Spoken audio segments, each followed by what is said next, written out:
Hello, and welcome back to Late Diagnosis, Fresh Start, ADHD, and everything in between. I'm Tara. I'm a late diagnosed ADHDer, and I'm thrilled to have you join me for episode 2. In this podcast, we explore the multifaceted experiences of living with ADHD, especially relative to those of us diagnosed later in life. The ADHD tax. Whether you've heard of this or not, I assure you it's a very real thing. This second episode is coming out later than I'd planned because of the ADHD tax. In this episode, I'll uncover what it is, how it manifests in our daily lives, and I'll discuss actionable steps to help us all mitigate its impact. A lot of what I talked about in episode 1 fits under the ADHD tax umbrella. Whether you're personally navigating ADHD, supporting a loved one, or simply seeking to understand more, this conversation aims to shed light on the often overlooked costs, be it financial, emotional, or physical, that can be associated with ADHD. So let's get started and break it down. The ADHD tax is, at its core, the extra money, the extra time, and the extra energy that we spend because of ADHD-related challenges. It's the hidden cost that affects us financially, mentally, emotionally, and sometimes even physically. And just like ADHD symptoms, they will vary from person to person. I have adopted the mantra, if it doesn't spark joy, it's a chore. So think about that. If it doesn't spark joy, it's a chore. This has been a life-altering revelation for me, and I've been saying it to myself in order to instill more patience with myself when I'm needing to get things done. Things as simple as brushing your teeth or washing your hair, that's a chore. When you have ADHD, you can't typically form a habit, but you can thrive with routine. A habit we automatically do, and that doesn't work for a lot of ADHDers. So routine is where we need to focus our energy. We can make that work for us.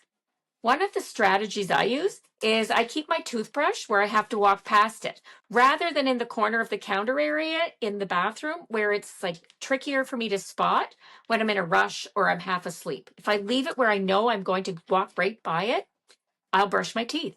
I have a toothbrush in my kitchen because I see it there all the time.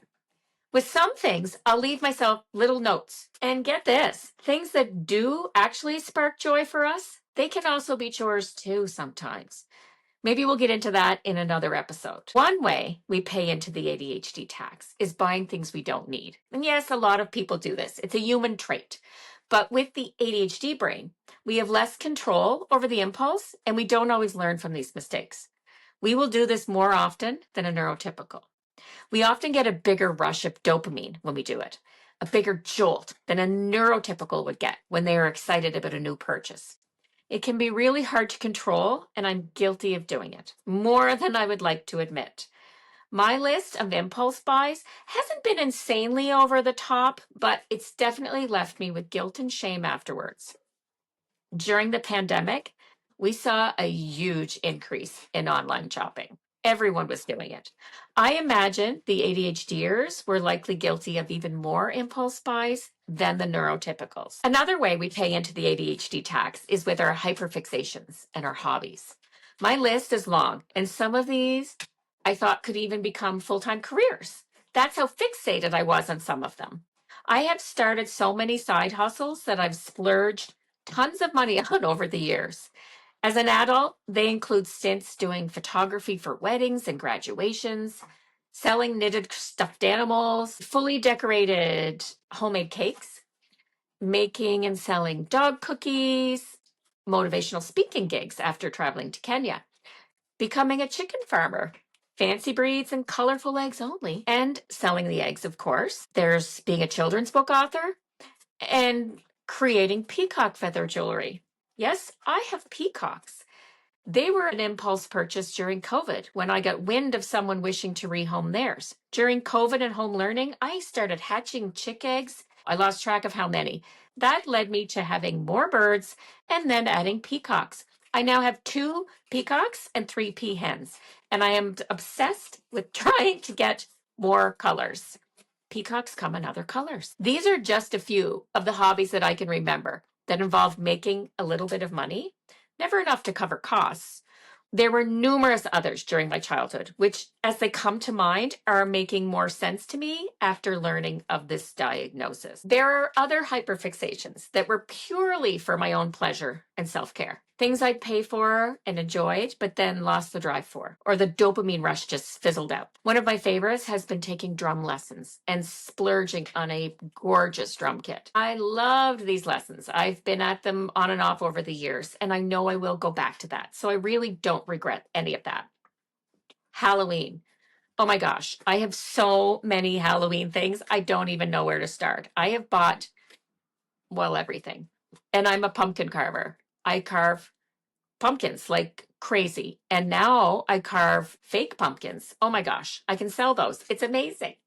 Lego sets. Most of the Harry Potter ones that I've got are finished and on display in my house, along with some of the giant architectural ones. My goodness, do I love a good Lego kit. Following the steps and seeing it all come together gives me such a rush. It's just so much fun. The only real problem is that after I finish the Legos, I put them on a shelf, they collect dust. That is until one of my Great Danes comes along and takes one out. And we all know how much stepping on Lego hurts. However, I love building Lego. It is crazy expensive, but it is fun. So I will probably keep buying them. Currently, I am super obsessed with baking cakes and decorating them. So I watch YouTube videos and I've been buying all the knickknacks I can get my hands on. When I found out I had ADHD and I started to reflect on some of these hobbies, I realized the connection. Most of these hobbies are fleeting. I jump into them and I go all in. There's no halfway. There's no testing the waters. It's a deep dive. And in all honesty, when I think about it, really, truthfully, I don't regret going down these roads. I need the creative outlet for my own self-care. But I do experience moments of guilt and shame when I see so many half-finished projects and materials collecting dust. Sometimes the dopamine rush doesn't stick around long enough to finish a project. That's really sad. But on the other hand, I know I will revisit these fixations. So far, I always have. I can't even begin to imagine how much money has been spent on all of these things over the years, and I don't even care to try. And as I said earlier, all humans do these things. But it's important to know that ADHDers will do it more. They will feel deeper about the shame and regret after they do these things as well. Another way this ADHD tax affects us is how we buy things because we forget we already have them. I have done it, and I will no doubt do it again. It's amazing how easy it's been for me in the past to justify some of my spending. It's been a hard learning curve, but now that I know these decisions are largely related to my ADHD, it's easier to forgive myself and look for solutions and strategies instead of wallowing away with the guilt and shame that often tags along. Guilt and shame are recurring words in this conversation. They come hand in hand with a lot of things related to the ADHD tax. When I finally learned this as a real ADHD trait, I felt so seen. Oh my goodness. Also, I find it easier now to be kinder to myself, knowing this is the reason. It's easier to help myself when I'm more aware of why I'm doing this. It allows for more patience and more empathy. Buying a new item when you know you already own it, you just need to find it, might seem rather ridiculous. But to the ADHD brain, it's easy to rationalize and it takes less effort. Just go buy it.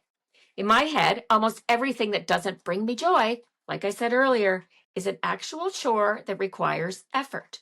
It's exhausting. You'd think it would take more work to go buy a new one than it would be to find the old one. But no, I find this repeats over and over and over in my brain. If it doesn't bring me joy, it's a chore. This could be a good one to remember if you have an ADHDer in your world and you're trying to get them to do something they really don't want to do. They might really actually be struggling with it, and they might need you to help them break it down into manageable steps, baby steps. The teeniest, tiniest of baby steps sometimes. You may need to explore some strategies to help them out. And strangely enough, even when it's something we do enjoy, it can still feel like a chore. That's hard for anyone to understand, as we don't even understand that feeling. In my last episode, I pointed out several times that ADHD brains do things all humans do. Making a diagnosis sometimes tricky and complicated. Every one of us goes for groceries and ends up spending too much, veering off course sometimes. It's a pretty common thing to do. Then we feel guilty for overspending. With an ADHD brain, we do this a lot. I do it almost every trip to the store. We often forget to bring the list, frequently go far off track, and end up spending too much on things we don't need and buying items that are already in our cupboards and fridges. Do I need toothpaste? Do I need more toothpaste? Maybe I should get some just in case. Wait, maybe I need a new toothbrush. How old is that one I have now? Look at that new teeth whitening product. That's shiny and fun. It goes on and on. While still trying to get groceries, I'm stuck in the toothbrush aisle, mesmerized by all the new things there. Then I think, remember that cake you made a few months ago? Maybe you should make one for those people down the road, tell them hello, welcome to the neighborhood. You bought all the ingredients back then, but maybe you ran out. Maybe they went bad. How long does flour last? And oh, look at that sale on sugar. Better get that. Cream of tartar? Was that in the recipe? I don't even know. Do I have that in my house? Let's get that too. See what I mean? It's not something that happens once in a while with us. It happens almost all the time. Our brain is just go, go, go, go, go. Remember that last time you threw out the rotten fruit or vegetables, promising yourself this time you'd eat it all before it went bad? I know we all do this. Everyone does this sometimes, but we do it all the time. All the time. So here we go again. We say to ourselves, we're not going to let it spoil this time. We will eat it. It looks so good. But a few weeks from now, when you see it wilted at the back of the fridge, it's going to look like a cocktail of color and odor that you don't even want to look at, let alone deal with. Quick, close the fridge, let it fester. We are a persistent bunch. I will give us that. We keep trying. We keep trying to do better. We do. I've been thinking about even buying a cooler fridge like they have in the grocery store and using that for my house, the kind with a clear door. Then I'd be able to see what's in it. I tend to forget to even open it much of the time. Honestly, I do. And then food just sits there and it wilts. Then the guilt and shame shows up again when I realize what I've done. It's a vicious cycle that I keep doing. A big way the ADHD tax shows up in dollar amounts for me is on my bills. My fellow ADHDers, this hits a nerve. We don't always have the best credit. It's true. And this isn't always because we can't budget to pay our bills. In fact, the opposite is quite likely true. If you have ADHD, you are either amazing at organizing your bills because your ADHD brain loves to track it and gets a dopamine rush from this, or the opposite is true. You might be like me. I am an expert at forgetting to pay my bills. Over the years, this has led to late fees and overdue notices. That's when I have a moment of panic, freak out, and quickly move to rectify the problem. Or on occasion, bury my head further into the sand. The anxiety this has created and the shame.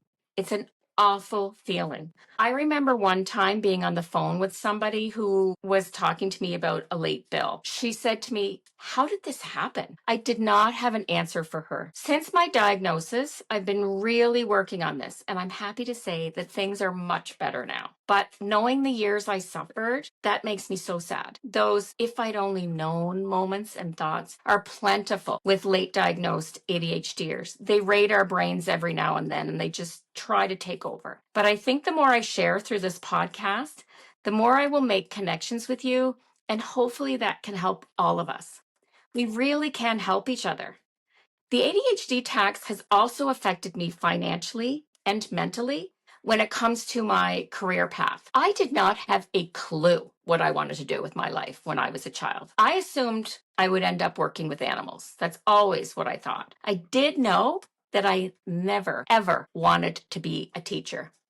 I didn't particularly like children when I was younger. I never wanted any of my own. It's wild to think that now. I was 29 years old when I decided on a whim to go the teaching route. It hadn't entered my mind even once before that, not even for a second. As a child, I remember thinking, what is up with all these people who know what they want to do with their lives? It stressed me out for as long as I can remember. Now I can't imagine not teaching first grade. I adore my kids, and I love going to work every day. If a 6-year-old asks me what I want to be when I grow up, they do this when they're 6. I always answer with, I'm not sure yet. I am happy where I am in this chapter, but I always feel like there's another adventure around the corner too. This has always been the way my brain works. Before getting into my current career, I tried so many other paths. I went to university right out of high school without a clue why I was there. That's just what was expected of many in my generation. I'm sure many of you can relate. I picked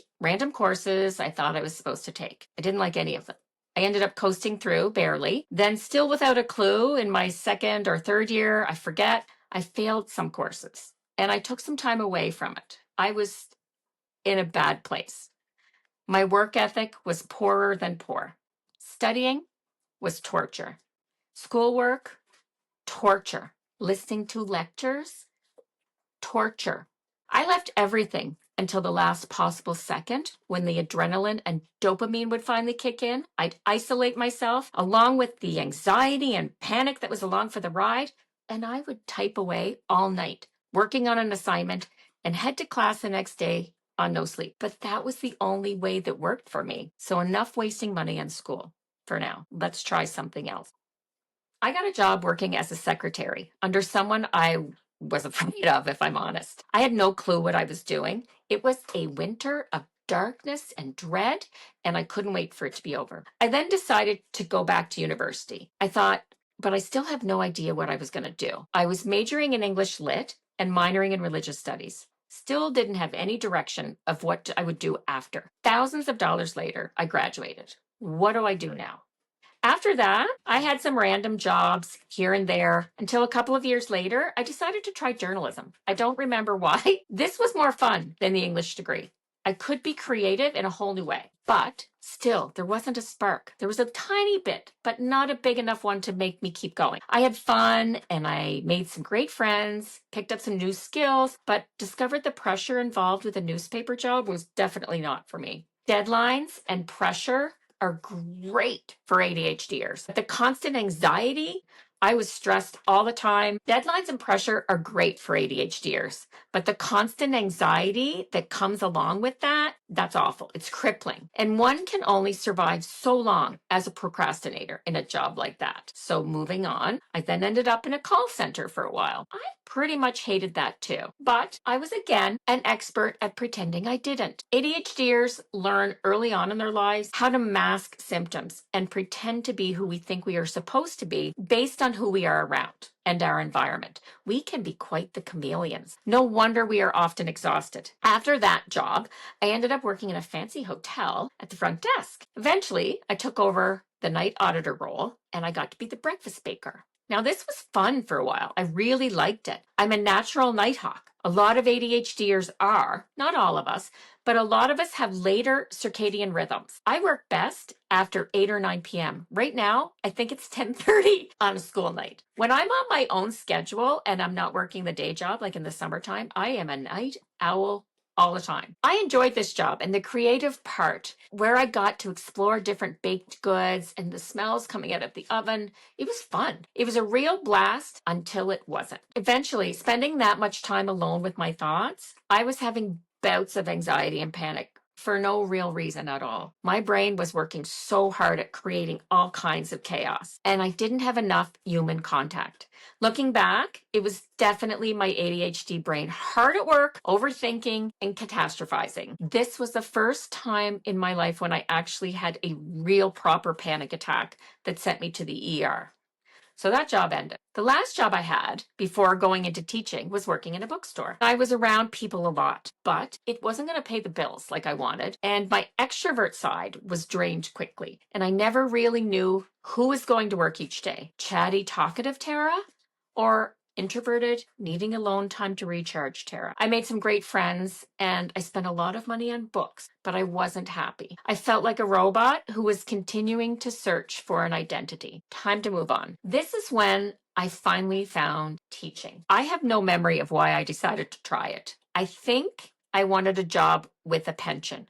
Both my parents had one. I'm so thankful I applied for this because I was accepted into a 2-year program and I quickly discovered for the first time in my life, I liked school. As an adult, being a student in a field that brought me joy, well, I loved it. I experienced one of those moments where you get goosebumps and feel like, wow, I'm where I'm supposed to be. In this program, there were no grades. It was a pass-fail system. And this too made me want to be my best. Oddly enough, instead of failing classes, and zoning out, I was winning awards and even ended up valedictorian.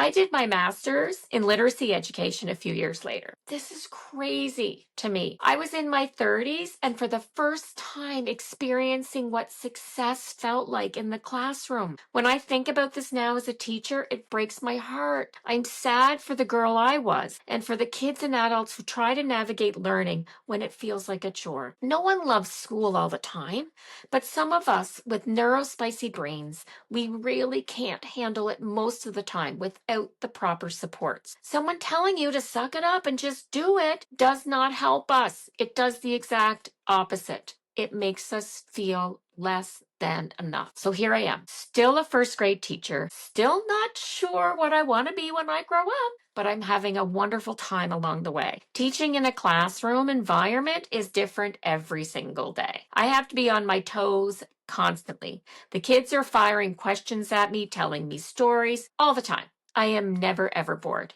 I love it. It's a constant dopamine hit and an adrenaline rush all at the same time.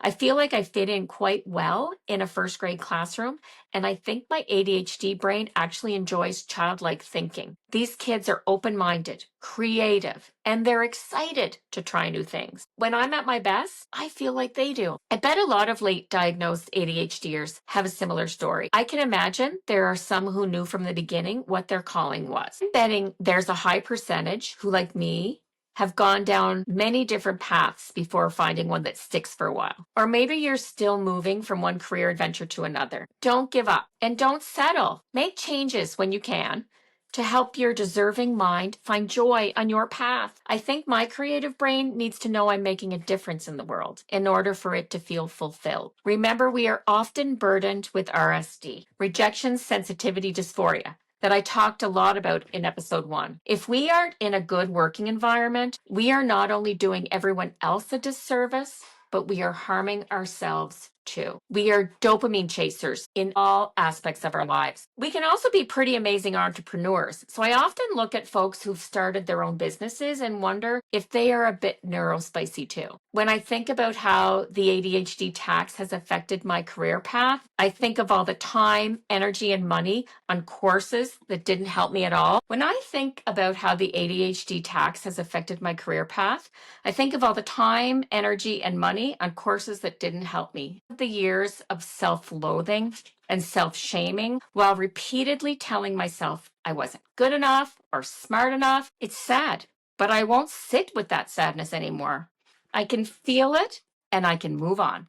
I can do that now because I know why a lot of this happened the way it did. It's time to forgive myself and spend more time being happy and surrounded by those who bring out the joy and love in my life. The non-judgmental types, the kind types, the glass half full types, those who see us all as equals and worthy of a good life. Who we spend our time with highly impacts our internal dialogue. When I reflect on different chapters of my life, I can definitely tell which one served me best. The current one is absolutely my favorite. I'd like to point out that this ADHD tax is like a monster hiding under our beds that leads to real life struggles when it comes out. We will procrastinate, which leads to missed deadlines and added stress. Everyone is different, and we should all explore our own journey based on our own lives and consult experts and doctors before starting a medicated plan. Because many tasks are overwhelming, we will pay more for convenience. We will eat out or hire services more than we need to. However, if I know I'm going to fail in a certain area of organization, that it will be too hard for my brain, I can justify paying someone else to fix this for me. And I don't think there's anything wrong with that. I think that's a smart way to use your brain. The tools in your toolbox will help you if you listen. Instead of feeling guilty for hiring someone to clean my house or coach me through something, I'm flipping it and reminding myself this is a tool I can use to move forward in my life. We will often fall behind and feel overwhelmed. We will avoid the problem, making it worse, and then adding even more stress. So if there are tools I can use to help this, bring it on. And I'm hoping some of the tips I've learned can help you too. How about we take this shame and this guilt and we acknowledge it? Welcome back, shame. And you too, Guilt. You've lived here a long time. It's time for you to pack your bags and get out. Well, not really. That's not realistic. But how about we tell these feelings, you are normal. You're allowed to be here. You're not the enemy. But I am now going to introduce you to a friend of mine, the new me. The one who knows she has ADHD and needs more compassion. She's going to make you feel a little better. I know now that my brain works differently, so it's okay to feel this way. It's okay to try a different approach. And I can ask somebody for help too. It's getting easier for me to do that, and I highly recommend it. We ADHDers often love helping others, so we need to learn to accept the same. You can also try some small strategies that might help your brain. You can make lists, set reminders, leave sticky notes around. Just don't go buying a new planner because somebody tells you that's going to fix everything. It won't change your life. I've got a house full of them, and not one of them has a magic solution. If you are the one person out there who a new planner will work for, go for it. For me, I've bought a gazillion. None of them have helped me in the end. Another strategy is to take a break before you impulse buy. I'm trying hard to work on this. I stop and say, whoa, Tara, do you really need that? And funny thing, even if I go back to it just a few minutes later, most of the time I don't want it anymore. I just kind of got the rush from scrolling. When it comes to finances, I've been setting up my bills for auto payment as much as I can. We can have a certain day where we can pay them all. Or maybe every payday you pay these ones. And the next payday, you're going to pay these ones. I sometimes make a color-coded list that looks really pretty, and I love marking off the ones that are done. You can do the same when you're preparing meals or shopping. Try things out. If they don't work, try something else. I've Googled, I've followed new people on social media. I'm finding new things every day to try, and some work, some don't. You can also talk to your bank or your mortgage specialist or your car loan people. Tell them, I've been diagnosed with ADHD and this is what it means. I have difficulty doing this. Can you help me? They will likely help you out or send you to somebody who can, as they want your business and your success depends on that. For me, I've always thought of self-care as a luxury, not a necessity. I'm trying to change this. It's really important we work on this. Rest, mindfulness, whatever the right tools are for you, you need to make them happen. I need to make them happen. Letting go of shame is hard, but we deserve kindness, especially from ourselves. The ADHD tax is real, but we are not powerless. Small steps can make a big difference. Taking one thing at a time, celebrating small wins, and learning what works for me, for you, is what we can all do for ourselves. Some days will be better than others, and that's okay. Progress, not perfection. You're not alone in this. I get it. And so do all the other ADHDers out there. Let's keep learning, growing, and being kind to ourselves as we navigate our neurospicy ADHD life. Folks, I want to thank you again for listening. If you found this helpful, please share it with someone who might relate.